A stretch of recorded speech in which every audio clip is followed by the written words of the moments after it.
അവസാനം ആശാവർക്കർമാരുടെ മുന്നിൽ പിണറായി സർക്കാർ അടിയറവ് പറയാൻ പോവുകയാണ്.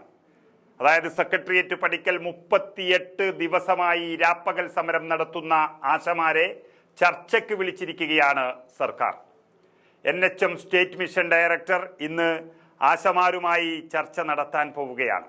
സമരത്തിന്റെ 3ാം ഘട്ടമായി നാളെ നിരാഹാര സമരം ആരംഭിക്കുമെന്ന് ആശമാർ പ്രഖ്യാപിച്ചതോടെയാണ് പണി പാളുന്നു എന്ന് സർക്കാർ മനസ്സിലാക്കിയിരിക്കുന്നത്. അതോടെ സർക്കാർ ആയുധം താഴെ വെച്ച് കീഴടങ്ങാൻ തീരുമാനിച്ചിരിക്കുന്നു.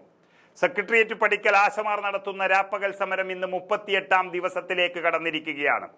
സമരത്തിന്റെ 3ാം ഘട്ടമായി നാളെ നിരാഹാര സമരം ആരംഭിക്കുമെന്നും ആ സമരവേദിയിൽ 3 ആശമാർ നിരാഹാരമിരിക്കുമെന്നും അവർ അറിയിച്ചു കഴിഞ്ഞു.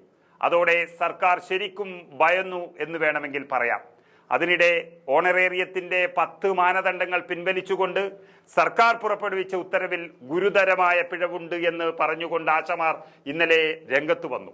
ഫിക്സഡ് ഇൻസെന്റീവിന് പുതിയ മാനദണ്ഡങ്ങൾ ഏർപ്പെടുത്തിയാണ് ഉത്തരവിറക്കിയത് എന്ന് സമരക്കാർ വ്യക്തമാക്കുന്നു.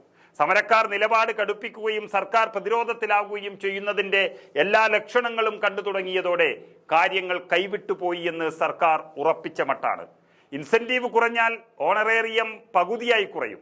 ഈ വിചിത്ര ഉത്തരവ് പിൻവലിക്കണമെന്നും Kerala ASHA health workers association ആവശ്യപ്പെട്ടു കഴിഞ്ഞു.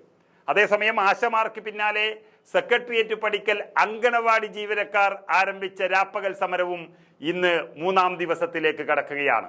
ആശാവർക്കർമാർ വെറുതെ ഒരു സമരം നടത്തി മതിയാക്കി പോകുമെന്നും അവരെ മൈൻഡ് ചെയ്യേണ്ടെന്നും ഒക്കെ വിചാരിച്ചിരുന്ന സർക്കാരിന് അവർ നൽകിയത് അതിശക്തമായ തിരിച്ചടിയാണ്.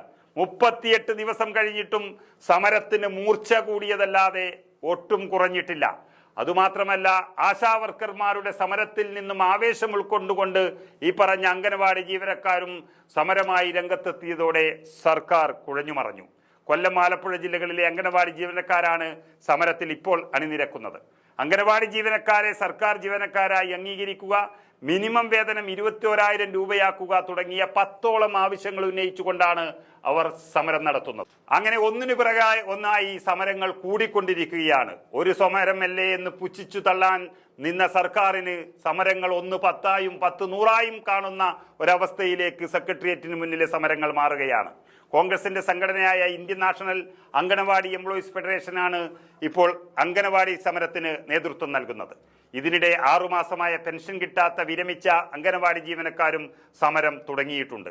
അങ്ങനെ ഒരു കാലത്ത് CPMന്റെ പോഷക സംഘടന പോലെ പ്രവർത്തിച്ചിരുന്ന ആശാവർക്കർമാരും അംഗനവാടിക്കാരും റേഷൻ കടക്കാരും എല്ലാവരും സമരമായി രംഗത്തെത്തുന്നതോടെ തകർന്നു പോകുകയാണ് പിണറായി സർക്കാർ. അതാണ് ആയുധം താഴെ വച്ച് സമവായത്തിന് അവർ നോക്കുന്നത്.